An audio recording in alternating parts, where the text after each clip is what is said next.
اس طرح 1973 میں 70 میں 1 یونٹ کے قیام پہ تو یہ انتظامی اور سیاسی معاملات تھے، ان کو پاکستان نے بڑی غور سے دیکھا نہیں۔ پاکستان کی جتنی بھی اسٹیبلشمنٹ اور سیاسی قیادت تھی اور مارشل لاء کے دوران جو قیادت تھی،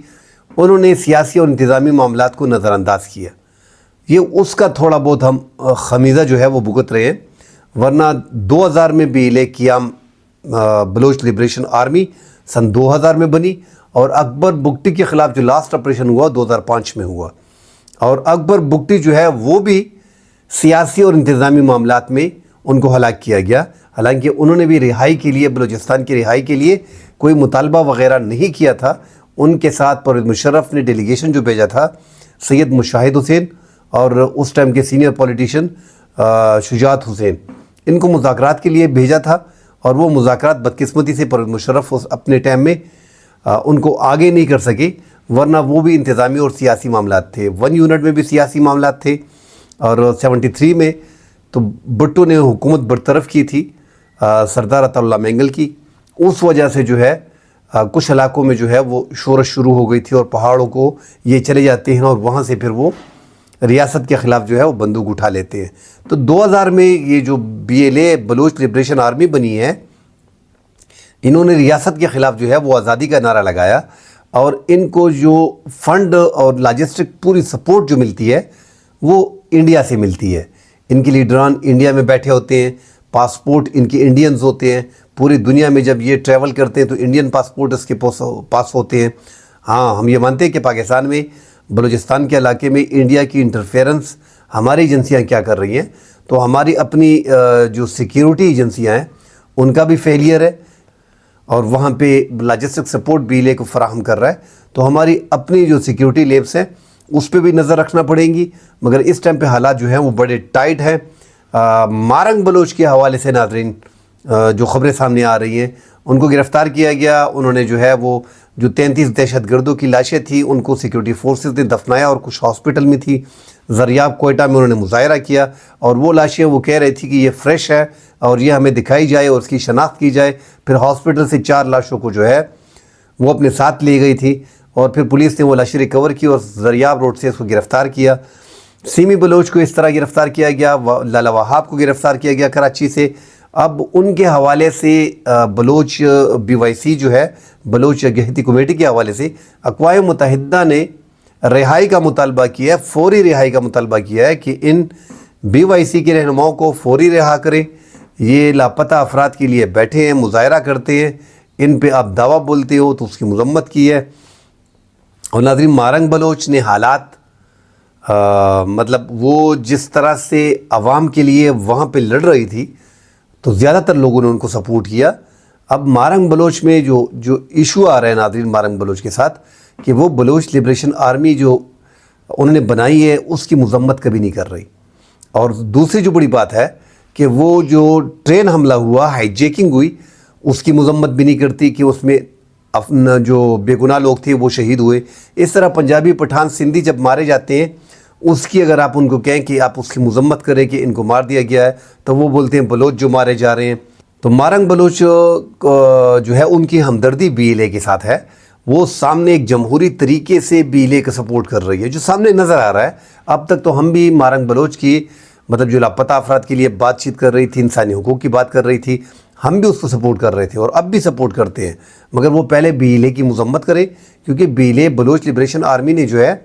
وہ پاکستان کے خلاف جو ہے مسلح آرمی بنائی ہوئی ہے، اپنی آرمی بنا دی ہے اور اسٹیٹ کے خلاف لڑ رہی ہے، اور دنیا میں امریکہ نے اور دیگر ممالک نے ان کو دہشت گرد ڈکلیئر کیا ہوا ہے، تو آپ اس کی مذمت نہیں کرتی۔ جو بلوچستان، سندھی، پٹھان جو ہے بلوچستان میں قتل کیے جاتے ہیں بلوچ لبریشن آرمی کی طرف سے، آپ اس کی مذمت نہیں کرتی، تو اس سے لگ رہا ہے کہ یہ ان کا ایک سیاسی ونگ ہے، مطلب وہ جمہوری ونگ ہے، کہ یہ ان کو آگے اب ان کی گرفتاری میں بھی ہم دیکھ رہے ہیں کہ زیادہ تر بلوچ لبریشن آرمی کی جو لوگ ہیں، جو ان کے ہمدرد ہیں، وہ سپورٹ کر رہے ہیں مکمل طور پہ۔ بہرحال اقوام متحدہ نے بڑا سٹیٹمنٹ دیا ہے، پاکستان نے مسترد کر دیا ہے کہ یہ جو آپ میڈیا رپورٹ پہ یہ کر رہے ہو یہ درست نہیں ہے، یہ آپ کو جو مواد دیا جا رہا ہے، جس مواد پہ آپ لوگوں نے بلوچ BYC کے رہنماؤں کی رہائی کا مطالبہ کیا ہے، تو وہ جو آپ کو انفارمیشن مل رہی ہے وہ درست نہیں ہے۔ پاکستان نے مسترد کر دیا ہے، ناظرین جو تیسری بڑی خبر ہے افغان مہاجرین کے حوالے سے ایمنسٹی انٹرنیشنل نے پاکستان کے 31 مارچ کے فیصلے کو غیر آئینی غیر منصفانہ قرار دیا ہے اور مطالبہ کیا پاکستان سے کہ افغان مہاجرین کو ٹائم دیا جائے، اور ساتھ یہ کہا ہے کہ یہ ایک غیر منصفانہ اور غیر انسانی عمل ہے جو پاکستان اس ٹائم پہ پنڈی اسلام آباد سے اور 31 مارچ کو ACC کارڈ والوں کو نکال رہا ہے۔ ناظرین پاکستان کے حوالے سے پاکستان نے آرمی چیف نے سلامتی کونسل کے اجلاس میں بڑا کلیئر کہا تھا کہ پاکستان ایک سافٹ سٹیٹ ہے، اس کو ہارڈ سٹیٹ بننا پڑے گا۔ پاکستان نے جو وزیر داخلہ ہیں پاکستان کے محسن نقوی، انہوں نے جو میٹنگ کی تھی پرسوں، اس میں ہارڈ سٹیٹ کے حوالے سے ایک تو مکمل طور پہ ایک پلان برابر کیا ہے، جامع پلان، جس میں 15 ممبران ہے، اس میں چاروں صوبوں کے IGs، گلگت بلتستان اور آزاد کشمیر کے IGs بھی، 4 صوبوں کے اور کشمیر کے اور بلتستان کے IGs، اسی طرح ان کے وزیر داخلہ، صوبائی وزیر جو داخلہ کو دیکھتے ہیں ان کو، جو تمام تر جو ایجنسیاں ہیں ان کے جو DGs ہیں، ISI ہو گیا، MI ہو گیا، FIA ہو گیا، IB ہو گیا، ان کو اکٹھا کیا، ساتھ کچھ DIGs ہیں ان کو رکھا ہوا ہے، پوری ایک جامع ٹیم بنائی ہے، اور اس میں فرسٹ پریارٹی پہ رکھا ہوا ہے افغان مہاجرین کو،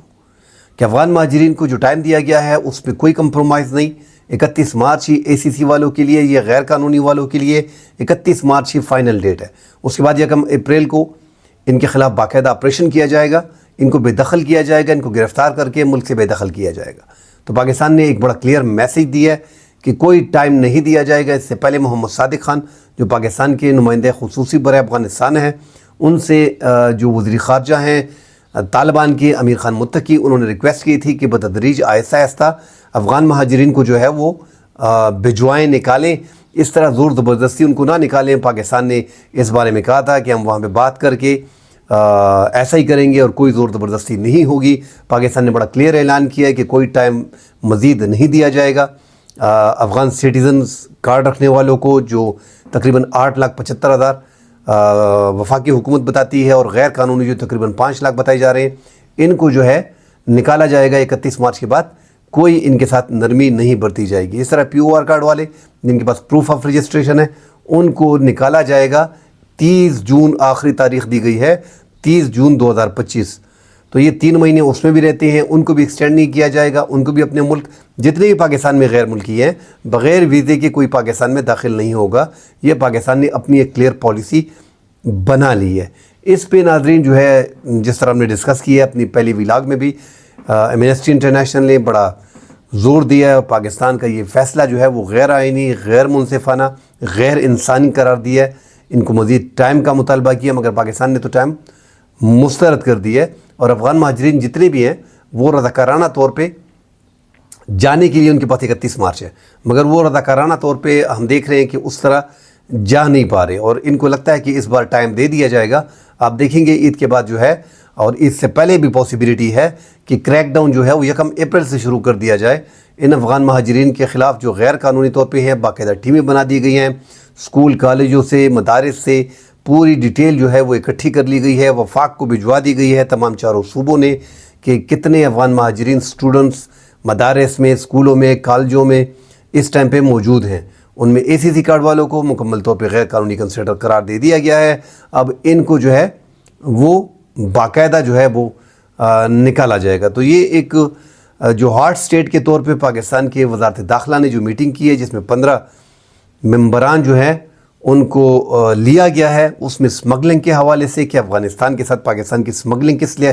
کتنے ارب روپے کی یا ڈالر کی ہو رہی ہے، ساتھ ایران کے ساتھ جو تیل کی سمگلنگ ہو رہی ہے، پنڈی اسلام آباد میں جو سمگلنگ ہو رہی ہے، تو 4 صوبوں میں جتنی بھی سمگلنگ ہو رہی ہے، جتنی بھی دہشت گردی ہو رہی ہے، اور جتنے بھی افغان مہاجرین اور غیر قانونی لوگ موجود ہیں، اس حوالے سے مکمل طور پہ ڈیٹا اکٹھا کیا جا رہا ہے، اور ان کے خلاف باقاعدہ ہارڈ سٹیٹ کے طور پہ کارروائی کی جائے گی۔ اب پاکستان مزید نرمی نہیں کرے گا، تو افغان مہاجرین کے لیے سال 2025 اس ٹائم پہ آخری سال ہے۔ اس کے بعد اس کو پاکستان کوشش کرے گا کہ ان کو